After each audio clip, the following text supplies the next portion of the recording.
The doctor made the first incision in April 1920. What he found beneath the modest clothing of the deceased woman contradicted 18 years of community knowledge. His hands trembled as he reached for his private journal, uncertain whether what lay before him was a crime, a tragedy, or something the law had no language to address. Before we dive into the story, what's the darkest case you've ever heard or experienced? Write it in the comments. Let's compare notes. Also, tell us where you're watching from today and what time is it right now. We're building a community of truth seekers who aren't afraid of the dark. Now, let's continue with the story. Dr. Samuel Brennan had practiced medicine in Harlan County, Kentucky for 23 years. He'd delivered babies in cabins without electricity, set bones broken in mining accidents, and signed death certificates for victims of everything from typhoid to violence. Nothing in his medical training or rural experience prepared him for what he discovered on the morning of April 14, 1920. The call had come just after dawn. Warren Fletcher's wife, Helen, had been found dead in their farmhouse, 3 miles outside the small community of Evarts. The circumstances appeared tragic, but straightforward. A fall, perhaps. Maybe a stroke. Fletcher himself had ridden into town on horseback, his face ashen, his words barely coherent. The sheriff accompanied Brennan to the property, expecting to fill out routine paperwork. The Fletcher farmhouse sat isolated among rolling hills, accessible only by a rutted dirt road that became impassable during heavy rains. The structure itself was modest, but well-maintained, with curtains drawn across every window. Warren Fletcher waited outside, unable or unwilling to enter the house where his wife's body lay. Inside, Helen Fletcher rested on the kitchen floor, positioned with unnatural care. Someone had arranged her body with obvious reverence, hands folded across her chest, hair smoothed back from her face. She wore a heavy wool dress despite the spring warmth, buttoned to the collar and extending to her ankles. Brennan noted the clothing's unusual bulk, designed to obscure rather than flatter the figure beneath. The sheriff stepped outside to question Fletcher further, leaving Brennan alone with the deceased. Standard procedure required a preliminary examination to determine cause of death. Brennan began his assessment methodically, checking for obvious injuries, noting the fixed pupils and cooling skin. Then he began the physical examination that would make him question everything he thought he knew about the Fletcher household. The anatomical reality contradicted the external presentation completely.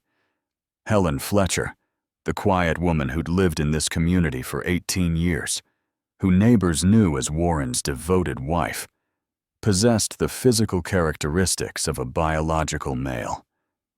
Brennan sat back on his heels, his medical certainty colliding with social impossibility. He completed his examination in silence, his mind racing through implications he couldn't begin to process. The cause of death was clear enough: blunt force trauma to the skull. The injury hidden beneath that carefully arranged hair. But how to document the rest? How to explain what he'd discovered to the sheriff, to the county officials, to a community that would demand answers he didn't know how to provide? Brennan closed his medical bag and walked outside into the cool April morning, carrying knowledge that would transform a simple death investigation into something far more complex and disturbing. The marriage license set in the county clerk's office, yellowed but legible, dated September 7th, 1902.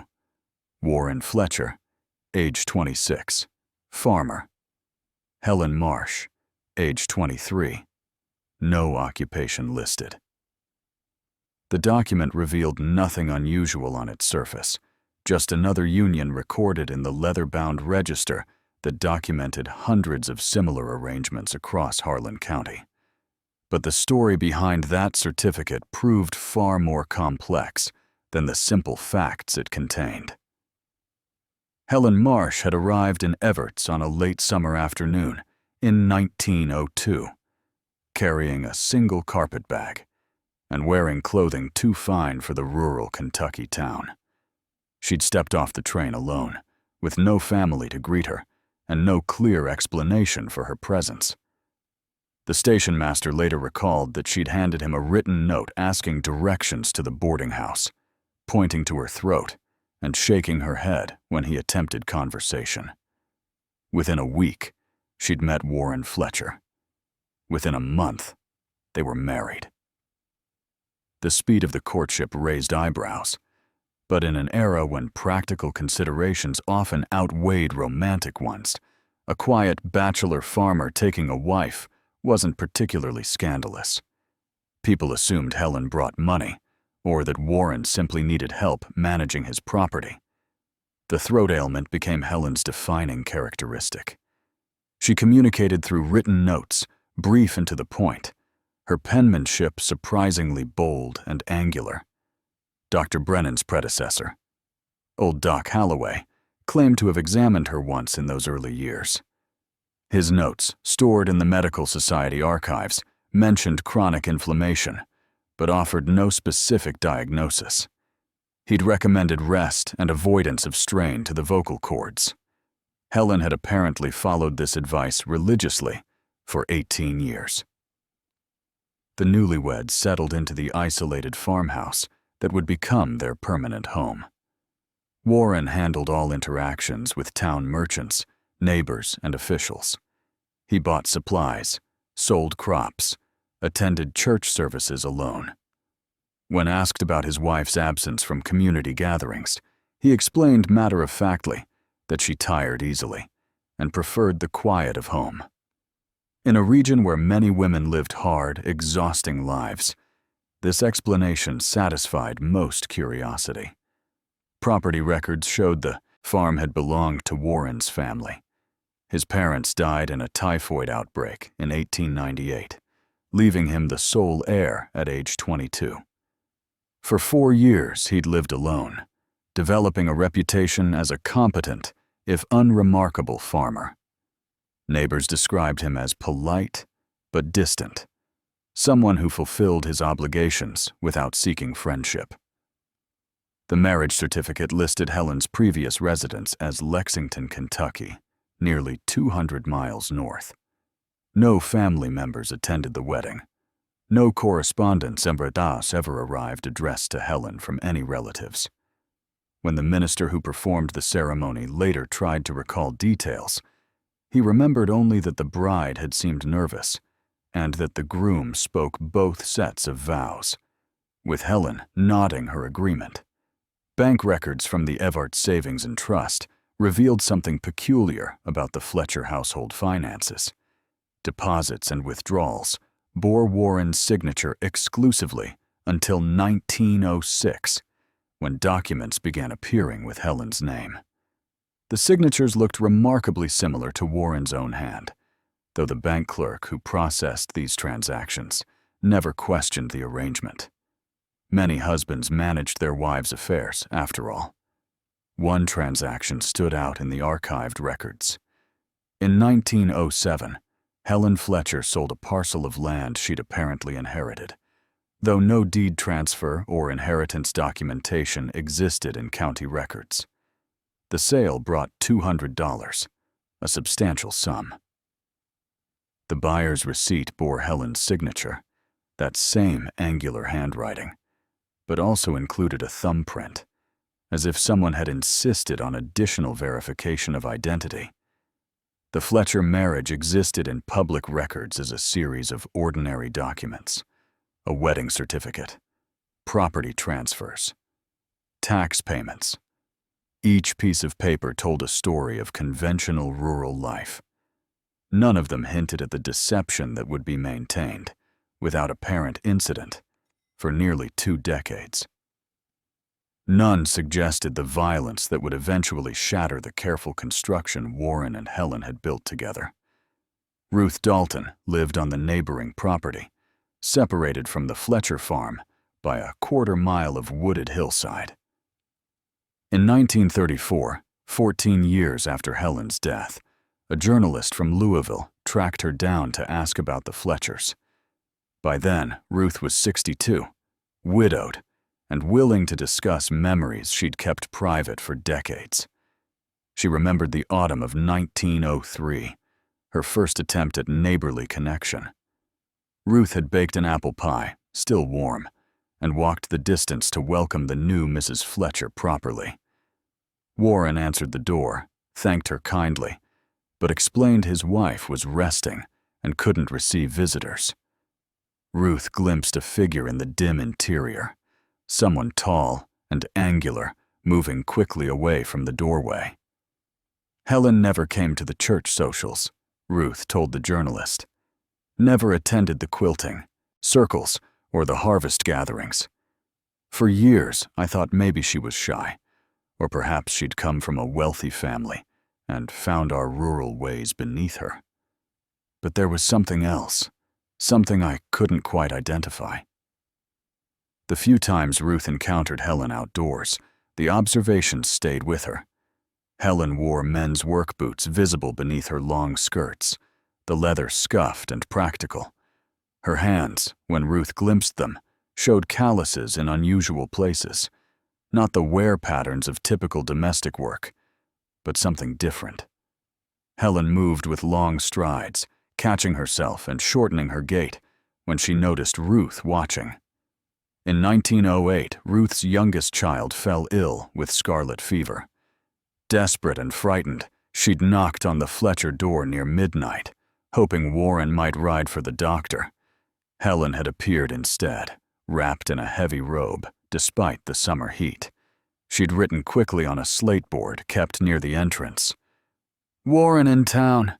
Back tomorrow. So sorry." But what Ruth remembered most clearly was Helen's eyes in the lamplight. Not their color or shape, but the expression within them. Recognition of Ruth's maternal terror. A depth of understanding that suggested personal familiarity with fear and desperate concealment. Helen had reached out briefly, squeezed Ruth's shoulder in comfort, then withdrawn back into the house. The gesture felt masculine in its brevity and strength, yet carried genuine compassion. Her voice, Ruth said to the journalist, pausing over the memory. "I heard it once, just once. This was maybe 1915 or 16. I'd walked over unannounced, which I'd learned not to do, but I'd found a letter blown into my yard addressed to Warren. I heard voices from the barn, an argument. One voice was definitely Warren's. The other was lower than I expected, rougher. When they noticed me, the talking stopped immediately. Warren came out alone, took the letter, thanked me curtly, and waited until I left before returning to the barn." Ruth described other oddities that accumulated over the years. The Fletchers never hired seasonal help, unusual for a working farm. They attended no funerals, even for families Warren had known since childhood. When the traveling photographer came through Evert's in 1912, offering family portraits, Warren declined without explanation, though many farming families scraped together money for such rare documentation. The most unsettling incident occurred in winter 1919.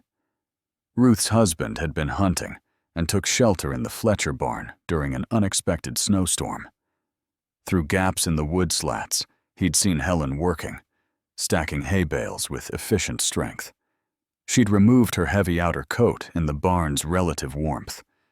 Even beneath the remaining layers of clothing, her silhouette struck Ruth's husband as wrong somehow, though he couldn't articulate exactly what troubled him.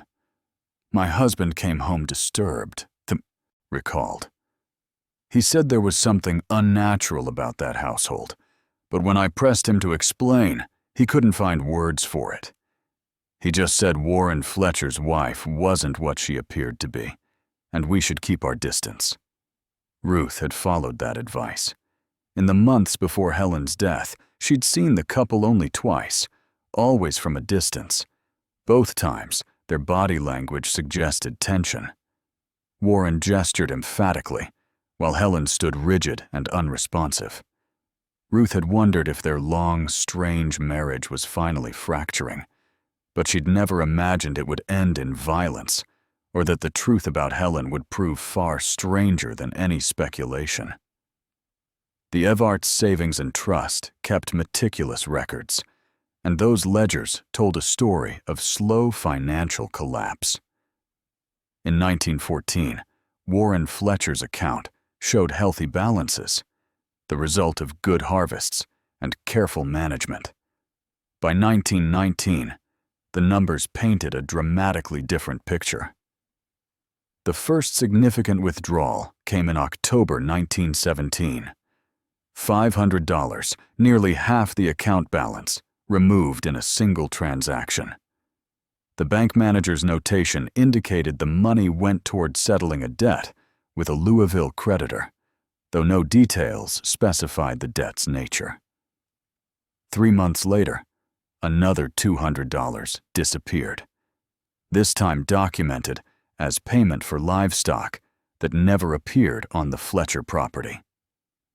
Thomas Garrett, the bank's assistant manager, later provided testimony that revealed the human dimension behind those cold numbers. He'd known Warren Fletcher casually for years, processing his deposits and withdrawals without incident. But starting in 1918, Warren's demeanor during bank visits changed noticeably. He seemed distracted, Garrett recalled in a sworn statement, always looking over his shoulder, rushing through transactions. Once I asked if everything was well at the farm. He snapped at me, said his affairs were his own business, then apologized immediately. That wasn't like Warren. He'd always been steady, if quiet. Property records revealed the most dramatic evidence of desperation. In March 1919, Warren sold 40 acres of timberland, roughly a quarter of his total holdings. The buyer, a lumber company from Lexington, paid market value, but the sale itself signaled crisis. That land had been in the Fletcher family for 2 generations. Selling it meant either immediate need or abandonment of long-term planning. The truly peculiar aspect emerged in the deed transfer documents. Helen's signature appeared alongside Warren's, as required for married couples selling joint property. But the notary public, a man named Edwin Stokes, added an unusual notation to his certification. He'd written in cramped script along the margin, "Wife unable to speak verification aloud, nodded consent after reading document thoroughly." Standard procedure required verbal confirmation from both parties. The fact that Stokes documented the exception suggested he'd found the situation irregular enough to warrant explanation.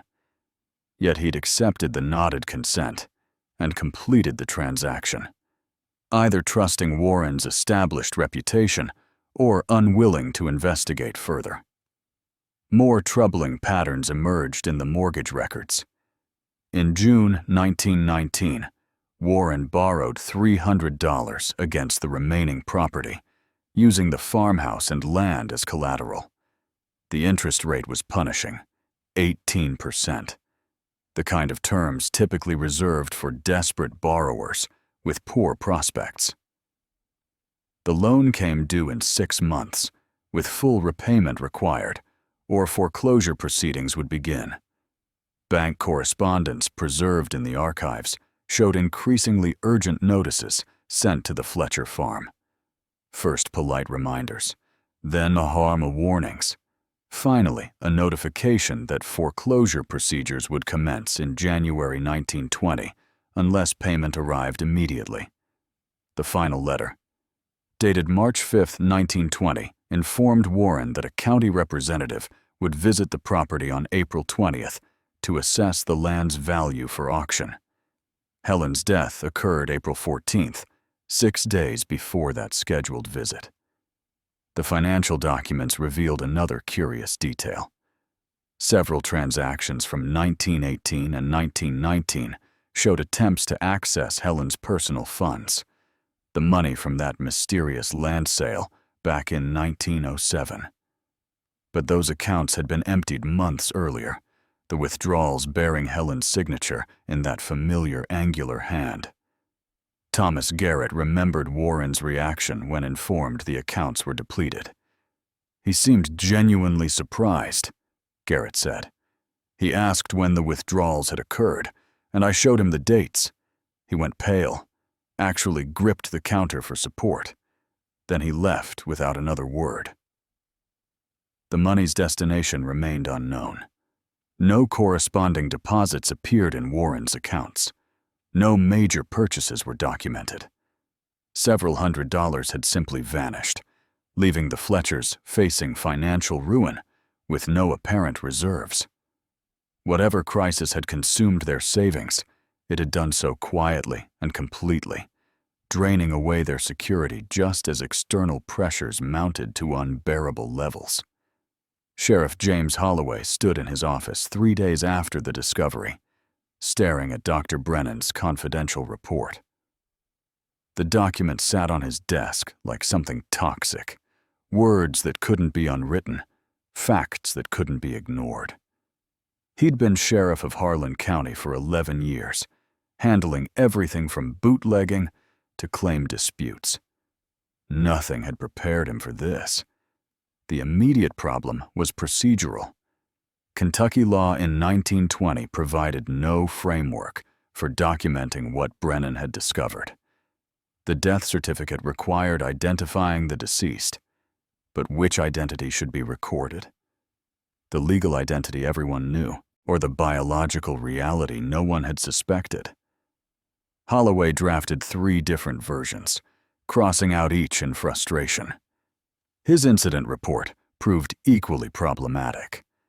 The physical evidence clearly indicated violence, blunt force trauma, defensive wounds on the forearms, signs of struggle in the disarranged kitchen.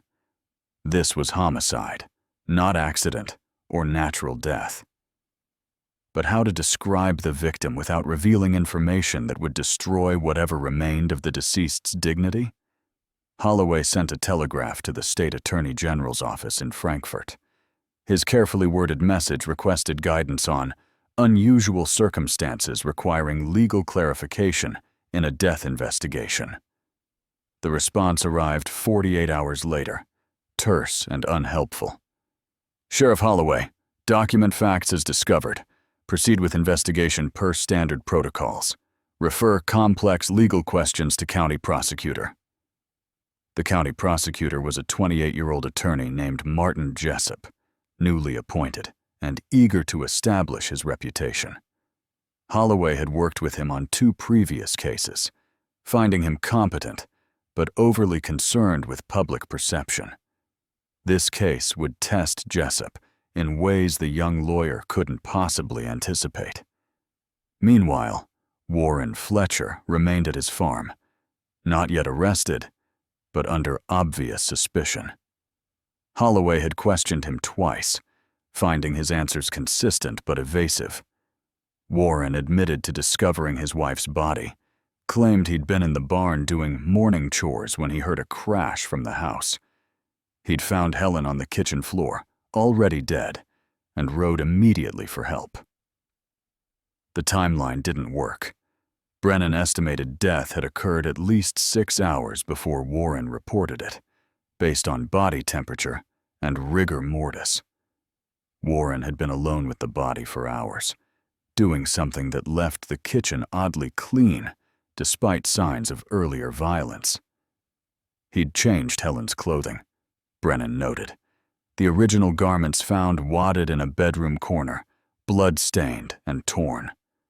Holloway's private notes, discovered decades later in his grandson's attic, revealed his internal struggle. He'd written, "If I reveal the truth about Helen Fletcher, I destroy her memory and create scandal that serves no purpose.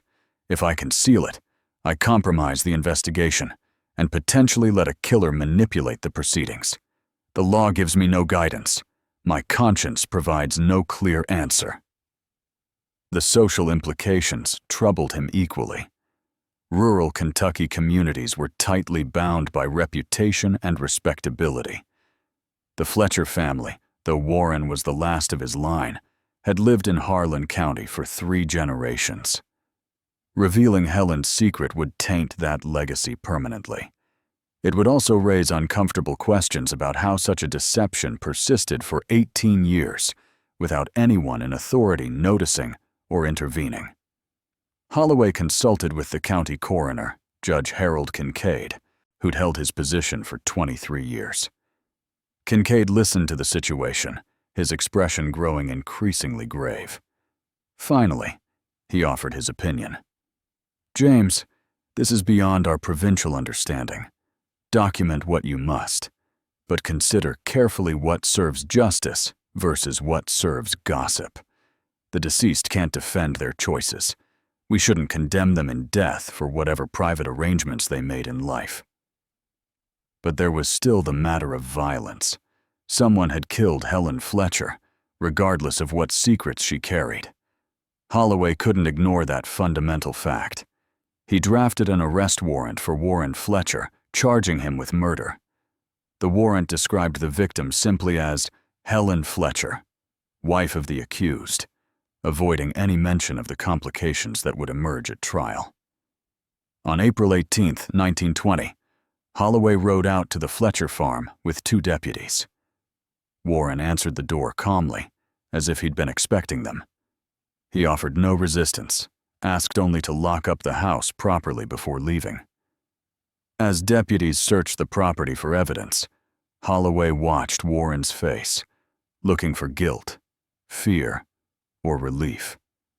He saw only exhaustion, the expression of someone whose long burden was finally ending. The breakthrough came from an unexpected source. A librarian in Lexington, reading newspaper accounts of the Fletcher case, contacted Sheriff Holloway with information about records she'd discovered while cataloging old city directories. The name Helen Marsh appeared nowhere in Lexington's official documentation from 1902. But another name caught her attention: Harold Manning. Harold Manning had been born in Lexington in January 1879, the youngest child of Samuel and Martha Manning. Birth records listed the child as male. Census data from 1880 and 1890 confirmed Harold's existence within the family household. Then, after 1900, Harold Manning disappeared completely from all public records. The Manning family home had been sold in 1901. The estate divided after Martha Manning's death. Samuel Manning, listed as deceased in 1897, left no will. The property sale documents showed signatures from 3 adult children: Robert Manning, Catherine Manning Howell, and Harold S. Manning. That final signature, preserved in county archives, showed the same angular, distinctive handwriting that would later appear on Helen Fletcher's documents. A trunk discovered in a Lexington estate sale in 1936 contained letters that illuminated Harold Manning's story. The correspondence between Harold and someone identified only as J spanned 1898 through 1900. The letters revealed a young person in profound crisis, struggling with an identity that 19th century society had no framework to understand or accept. "I cannot continue this pretense." One letter from March 1900 read, "Every day I wear clothes that feel like a costume, answer to a name that isn't mine, fulfill expectations that crush my spirit. Mother's death has freed me from one obligation, but Robert expects me to take over Father's business concerns. He speaks of finding me a suitable wife. The irony would be amusing if it weren't suffocating." Later letters detailed increasing desperation. Harold described feeling trapped between impossibility and unbearable continuation of falsehood. The correspondent, J, appeared to offer sympathy, but no practical solutions. Harold's final letter, dated August 1900, suggested a drastic plan. I have saved enough for travel. There are cities where anonymity is possible, where one can construct a new existence. If I cannot live as I truly am, perhaps I can at least escape what I am not. Harold Manning's siblings apparently believed their youngest brother had moved west, a common enough explanation in an era of frontier opportunity. No missing person report was ever filed. The family simply accepted Harold's departure and went on with their lives. The connection between Harold Manning and Helen Marsh remained circumstantial, but compelling. The handwriting matched. The timeline aligned perfectly. The physical description from Harold's older sister, preserved in a brief diary entry, fit what neighbors remembered of Helen Fletcher. Tall, angular features, large hands, a preference for loose-fitting clothing even in youth. Most significantly, Harold Manning had inherited a small parcel of land from his mother's estate, property in Bourbon County that he'd never developed or visited. In 1907, that exact parcel was sold by Helen Fletcher, the transaction Sheriff Holloway had already documented in his investigation of the Fletcher finances. Harold Manning had become Helen Marsh, who had become Helen Fletcher. 3 identities marking one person's journey toward something approaching authenticity, or at least escape from an identity that had become intolerable. The quiet life in rural Harlan County, married to a man who asked no questions and demanded no conventional intimacy, had apparently offered Harold the closest approximation to freedom that 1900 Kentucky could provide. But freedom built on deception proved fragile. The letters in that trunk ended in 1900, leaving 18 years of Harold's life as Helen undocumented. Whatever experiences shaped those years, whatever private understandings or arrangements sustained the Fletcher marriage, they remained locked in silence. Only the violent end had forced any of it into public record, and even then, the full truth stayed hidden behind carefully worded official documents that protected reputations more than they revealed reality. Warren Fletcher's past proved equally obscured by deliberate silence and convenient distance. Military records from the Spanish-American War showed his brief service in 1898, a deployment that lasted only 7 months before his discharge. The paperwork listed the reason in careful bureaucratic language: failure to adapt to military discipline and standards of conduct. A retired Army clerk, interviewed in 1931, explained what such phrasing typically meant. They used those words when they couldn't or wouldn't specify the actual offense. Sometimes it meant cowardice, sometimes theft, sometimes behavior they considered morally unacceptable. The vagueness was intentional, protecting the Army's reputation while removing problematic soldiers. Warren had returned to Harlan County briefly after his discharge, but left again within months. Census records from 1900 placed him in Prestonsburg, a town 60 miles northeast, working as a laborer in a lumber mill. Former residents interviewed decades later remembered a Warren Fletcher from that period, though their recollections were hazy and sometimes contradictory. One account stood out for its specificity. A woman named Agnes Roth, speaking to a researcher in 1942, recalled Warren from her youth in Prestonsburg. "There was talk about him," she said carefully. "Nothing proven, you understand, but whispers. He kept company with another man from the mill, closer company than folks thought proper. When the mill foreman confronted them about it, both men left town within a week. This was 1901, I believe, maybe early 1902. The other man's identity remained unknown, but Warren's departure from Prestonsburg coincided almost exactly with his reappearance in Harlan County and his subsequent marriage to Helen Marsh. The timing suggested flight rather than return, a man seeking refuge in familiar territory while constructing a new public identity. Warren's parents had died without meeting Helen, sparing him explanations about his sudden marriage to a woman no one in the family had known existed.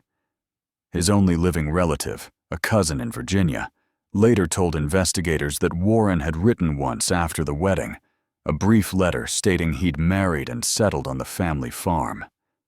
The cousin never visited, and Warren never wrote again.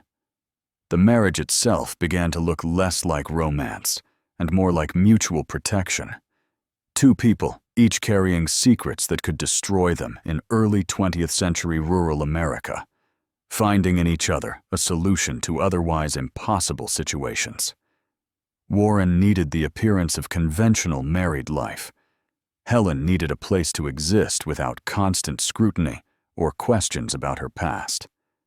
Their financial arrangement suggested careful negotiation rather than traditional matrimony. Helen maintained separate accounts, unusual for the period when married women's property typically fell under husband's control. The couple made no joint social appearances beyond the absolute minimum required by community expectations. They produced no children, which raised occasional speculation, but nothing more intrusive than mild gossip. For 18 years, the arrangement functioned. Whatever private understanding existed between Warren and Helen, it proved durable enough to withstand isolation, financial stress, and the constant low-level anxiety of maintaining a public facade that contradicted private reality. But something had changed by 1920. The financial pressures were real enough, documented in bank records and foreclosure notices. Yet money problems alone didn't typically end in violence, especially in a relationship that had survived nearly 2 decades. Something else had introduced instability into the careful equilibrium Warren and Helen had maintained. Letters discovered in the Fletcher farmhouse during the sheriff's evidence collection hinted at that destabilizing factor. Most were mundane, correspondence with merchants and county officials. But 3 letters, hidden in a strongbox beneath the bedroom floorboards, were different. They were addressed to Helen in care of the Evarts post office, dated between January and March 1920. The return address listed only MJ, County Courthouse, Harlan County. The letters themselves were missing, apparently destroyed. But their existence suggested Helen had developed connections beyond the isolated farm, communications Warren either didn't know about or couldn't control. In a marriage built on mutual concealment and isolation, any outside relationship represented a potential threat to everything both had constructed. Someone knew knowing Helen's secret could destroy them both, or offer Helen an escape that would leave Warren exposed and vulnerable. The question wasn't whether Warren had motive to kill Helen. The question was what specifically had triggered violence after 18 years of apparent stability. The winter of 1919 brought unusual hardship to Harlan County. Heavy snows isolated farms for weeks at a time, and an influenza outbreak strained the county's limited medical resources. The Fletcher farm, already under financial pressure, faced additional challenges as frozen ground prevented essential repairs and livestock required expensive supplemental feed. It was during this period that external pressures converged on the fragile stability Warren and Helen had maintained. The foreclosure notice arrived in January, giving them until spring to settle their debts or lose everything. Prohibition enforcement intensified as federal agents swept through Kentucky's rural counties, searching properties and questioning residents about illegal stills. The new circuit judge, appointed in December 1919, brought aggressive reform policies that included reviewing old land transactions and tax records for irregularities.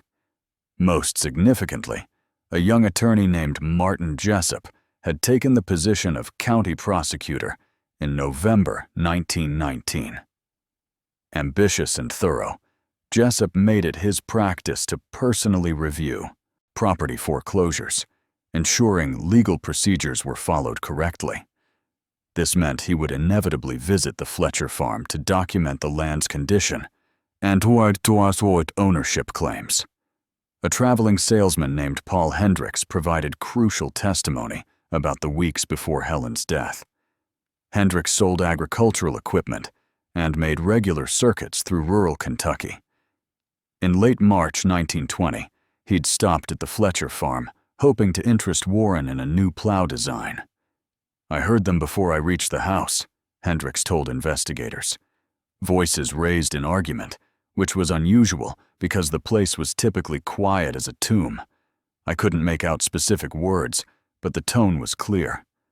One voice, which I assumed was Warren's, kept repeating something emphatically. The other voice, higher pitched but still masculine sounding, was pleading.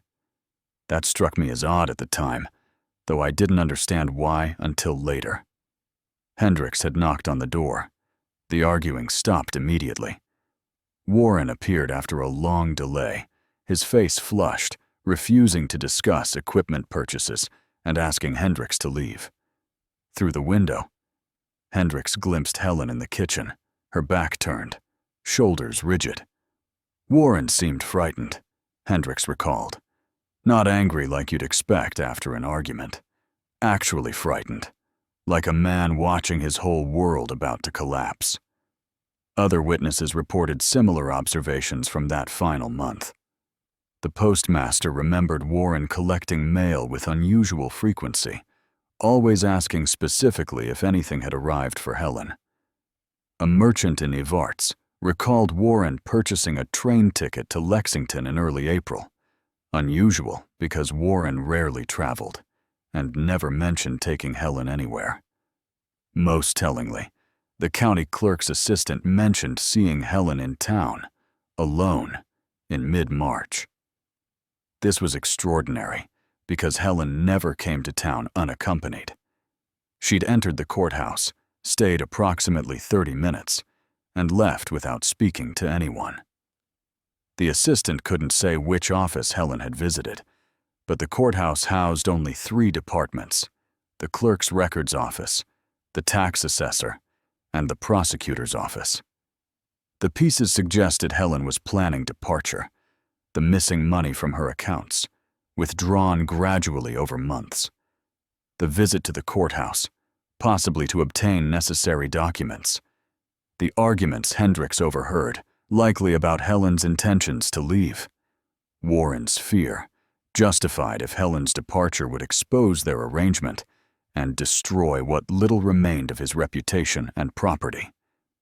Physical evidence from the Fletcher home supported this theory.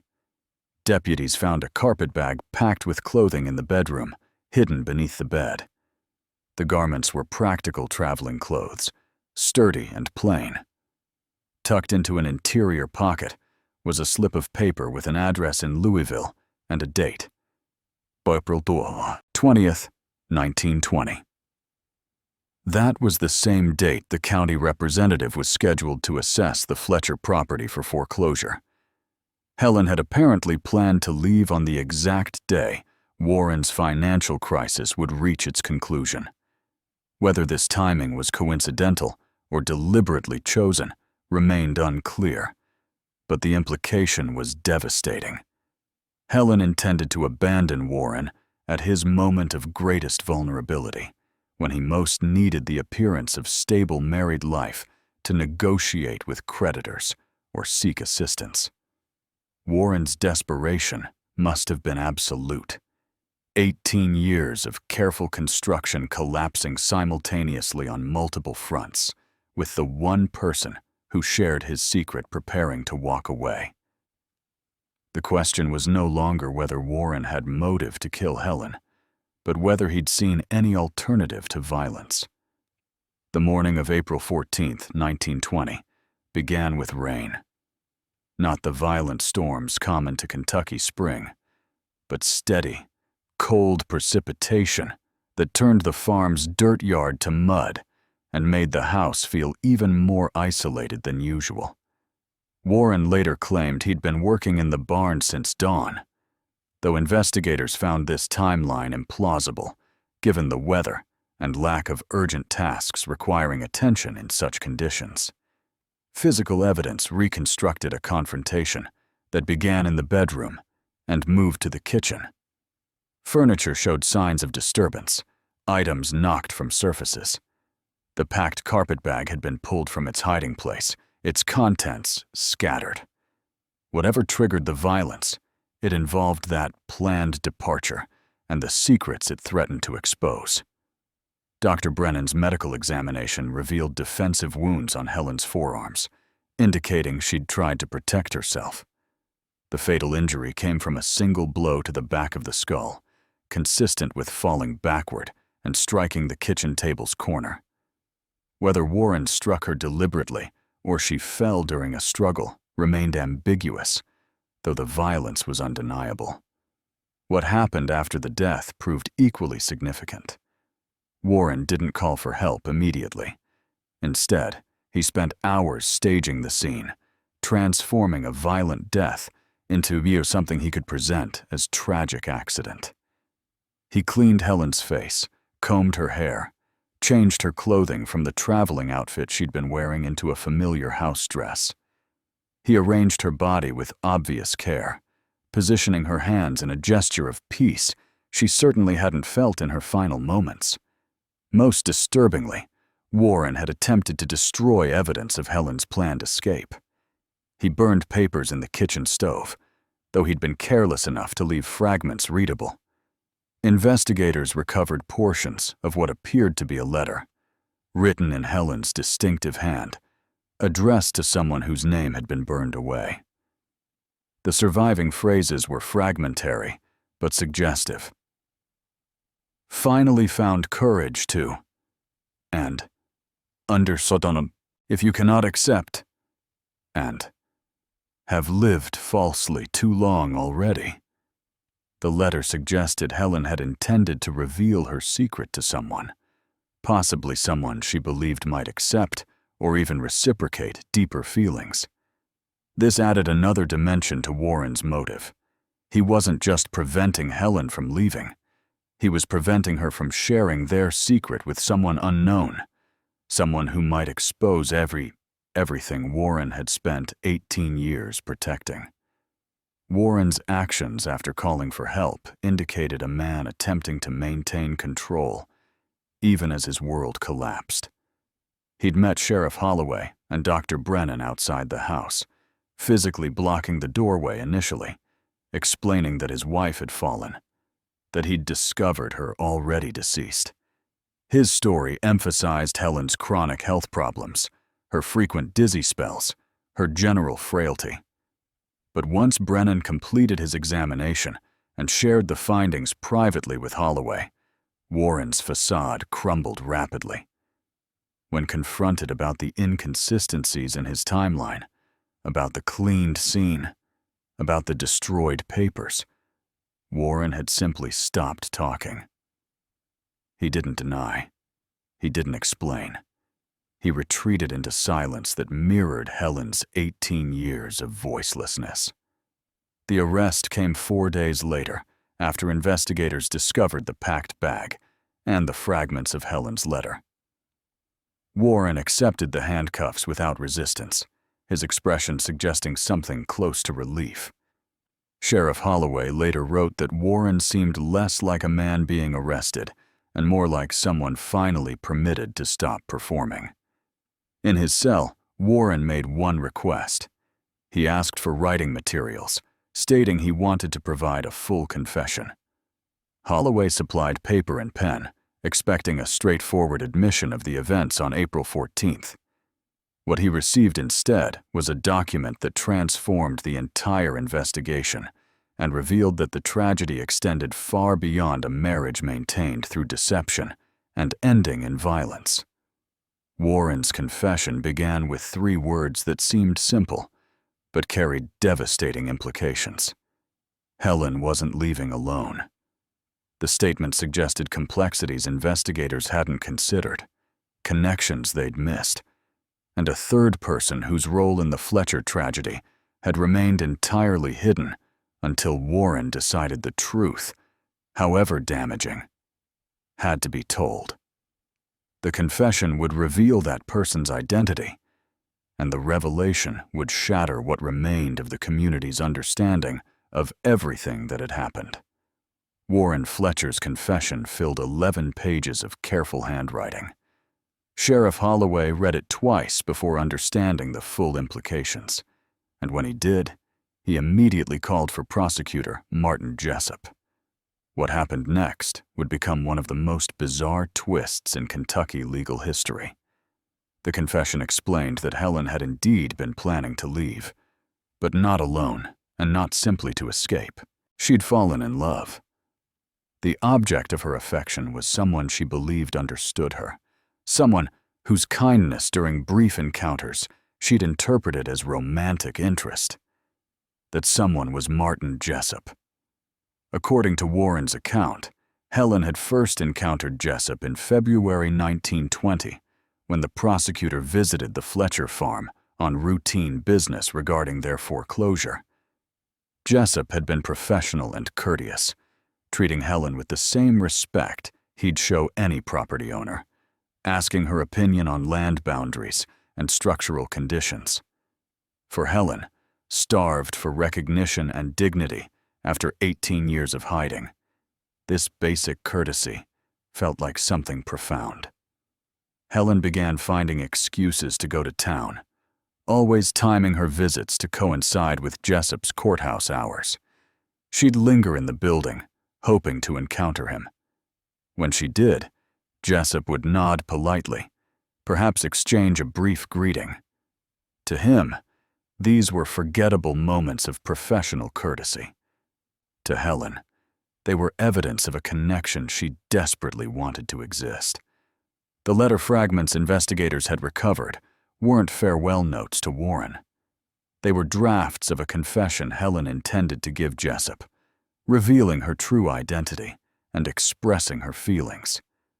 She'd convinced herself that Jessup's kindness meant he would understand, perhaps even reciprocate.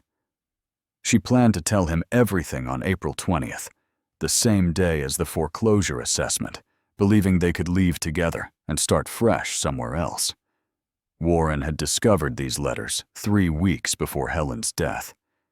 He'd confronted her, trying to explain that Jessup didn't share her feelings, that she was mistaking professional courtesy for romantic interest. Helen refused to believe him. The arguments Paul Hendricks overheard were Warren trying desperately to prevent Helen from exposing herself to devastating rejection and potentially ruining Jessup's career in the process. On April 14th, Warren found Helen preparing a final version of the letter. She planned to deliver it that very day, unable to wait until the 20th. Warren tried to take the letter, to stop her from making what he saw as a catastrophic mistake. The struggle escalated. Helen fell. Warren claimed it was accidental, that he'd only meant to restrain her, not harm her. But the confession contained something else, something Warren had added almost as an afterthought. Helen died believing Jessup cared for her. I destroyed that letter to protect everyone. But Jessup should know he was the reason, even if he never meant to be. His visits to our property, his basic human decency, gave Helen hope where none existed. Sometimes, kindness can be cruel when it's misunderstood. When Sheriff Holloway presented this confession to prosecutor Martin Jessup, the young attorney went pale. He remembered the Fletcher case, remembered his brief visits to the farm, but claimed he'd been completely unaware of Helen's feelings. He'd treated her exactly as he'd treat anyone else involved in a legal matter, The ethical implications were immediate and devastating. Jessup had been preparing to prosecute Warren Fletcher for murder, but now found himself inadvertently central to the case. He'd become the catalyst for the tragedy without ever knowing it, without ever doing anything wrong beyond being professionally courteous to someone desperately lonely and misinterpreting normal human kindness. Jessup recused himself from the case on May 2nd, 1920, citing conflict of interest. His brief statement to the court mentioned personal involvement in circumstances surrounding the deceased's state of mind, but provided no details. The community speculated wildly, but the full truth remained sealed in court records. A special prosecutor from Frankfurt took over the case. Warren Fletcher ultimately pleaded guilty to manslaughter, claiming diminished capacity during the confrontation. He received 15 years, a relatively lenient sentence that suggested the judge found the circumstances sufficiently complicated to warrant mercy. The darkest truth of all emerged only in the final paragraph of Warren's confession, something that made the entire tragedy even more heartbreaking. Martin Jessup had never reciprocated Helen's feelings for the simplest of reasons. He'd never known Helen had feelings to reciprocate. Helen had died pursuing a love that existed only in her imagination, killed by someone trying to prevent her from discovering that painful truth. Jessup's professional kindness, his basic human decency in treating Helen with respect, had been misinterpreted into something it never was.